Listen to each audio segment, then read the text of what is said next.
it's Daniel again from CPAP Solutions Australia, and today I just want to quickly talk to you about how you can adjust the humidity level within your Resmed Airsense 11 Auto set to make sure you're getting a comfortable amount of humidity while you sleep. There's different numbers settings within the machine. It ranges from the numbers 1 through to 8. 1 being the lowest amount of humidity and 8 being the highest. You want to make sure that whatever number you choose is most comfortable while you sleep.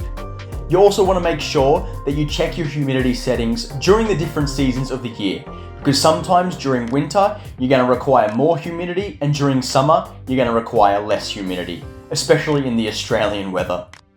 Here's how to change that humidity level within the Airsense 11. To access the humidity settings, press My Options on the front of the screen, followed by Humidity Level. From here, you can choose your desired humidity setting.